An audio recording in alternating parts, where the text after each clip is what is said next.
In high school, I had this long-lasting argument with my teacher of math about what is cooler, computer science or mathematics. And in the beginning, I was winning because, I had this.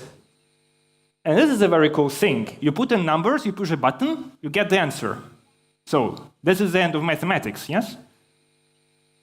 But my teacher was trickier, so she gave me this problem.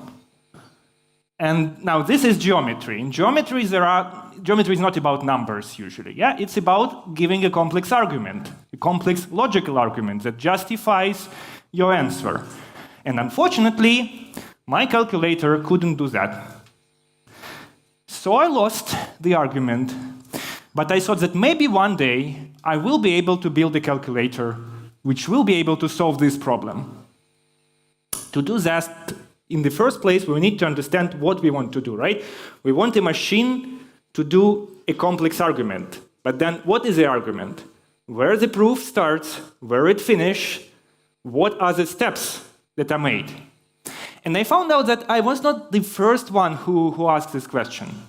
A bit before me going to school, there was another guy, Aristotle. And Aristotle once had a very interesting conversation in WhatsApp. So he got a message from some number he didn't know, asking, "Hey Aristotle, I heard your dog just had puppies. So she is now a mother, right?" Well, seems quite harmless, so Aristotle answered yes. By the way, never answer to anonymous numbers. So the guy summarized. So she's a dog, she's a mother, and she's yours. Well, yes, said Aristotle. But then your mother is a dog, concluded the guy.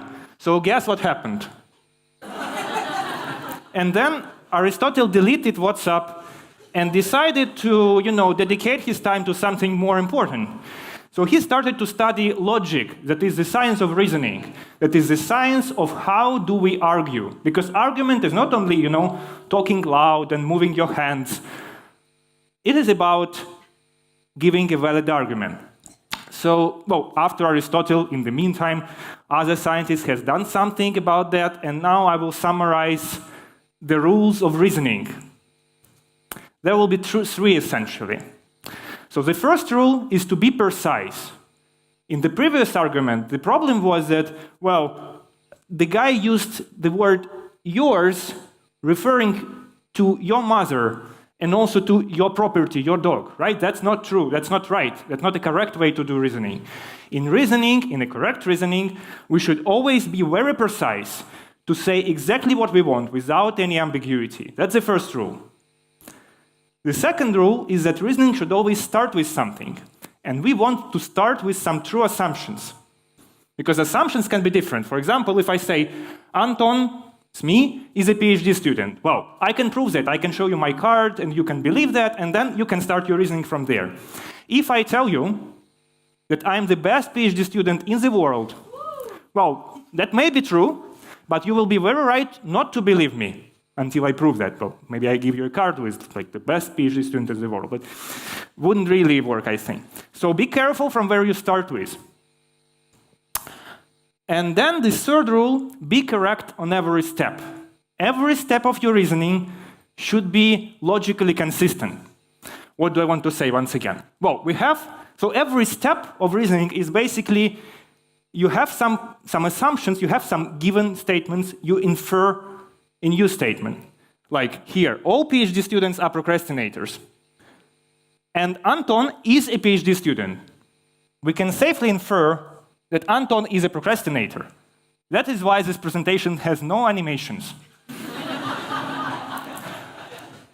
But that's another conclusion, right? That's social reasoning, and this is logical reasoning. So here we have this triple of statements, one at the top, one at the bottom, which composes a correct inference. There can be an incorrect inference, like this. This is very common, by the way. You can find it sometimes, even in the web, like people arguing. And they say, okay, all great people like cheese. And I like cheese. Therefore, I'm a great person. a bit dodgy, right? So don't do that. This is a bad example. It is logically inconsistent. Okay, so essentially we have just reduced this very intellectual stuff about proving like some statements in geometry to just this. We have some assumptions, we have a goal to prove, and we have a set of inferences that we can use. So what we do is we just want to construct a way from top to the bottom using these inferences. Like this. We can first put there green, then we see that yellow gives us cyan, then we see that green and cyan give us red, and there it is. We have constructed a proof. So it's more or less like using puzzles. Yeah, we have many pieces of puzzle, some fit to each other, some don't fit to each other. Our goal is to put together those that fit, and then we'll get a nice picture in the end. But the thing is that the process of proving is very simple. You start from somewhere, and then you just put together the puzzles that fit. So even computers can do that, right? Time to go back to computers, since I'm a computer scientist. Always forget about that. Yeah, so we can just give this kind of stuff to computers and ask them, okay, now you do that. Now you just try to fit the puzzles together and see what you get. And by fitting together the puzzles together correctly, computers construct correct proofs. The problem is that, well, computers do not understand what they are doing. So sometimes when a proof is really big, it can take ages for them to process all the different variants and to, in the end, arrive to the answer or never arrive to the answer because, well, we can't wait forever, right? So what we are doing with my advisor during my PhD is that we noticed an interesting fact about puzzles and say about proofs, since we have this analogy, that when people make puzzles, we don't just start and then just do it from top to bottom, right? We find some pieces that are easier to assemble. And then we first assemble some pieces, and then we put them together into a big puzzle. Right? There they are. So maybe we can just ask computers, and we can take several computers, and ask them to collect these smaller pieces separately, right? Like that. And then we construct the whole proof. And then, well, I mean, one computer can already, I think, solve the geometrical problem from the beginning. But if we go to more serious mathematics, well, then we need something like this. And even more serious mathematics, and even more serious, and even more serious. And this is my answer to my high school teacher. I will beat her. If I finish my PhD, I mean. But anyway, we started with high school, and we are ending with high school. So I want to end in the same mood, so I will give you some homework.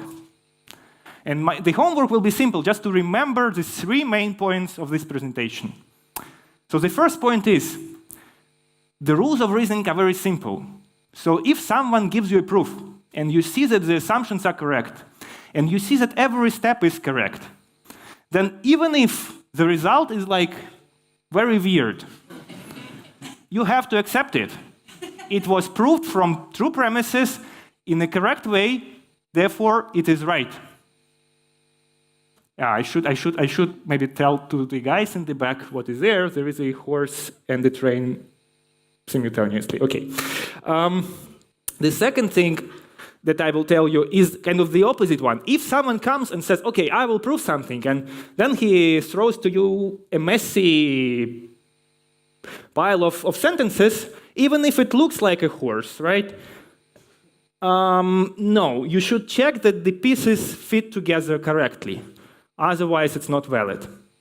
The last thing is that computers can do that for us. So they can at least check, but also construct valid proofs. And then we, human beings, can have some spare time for more important stuff. Thank you very much for coming.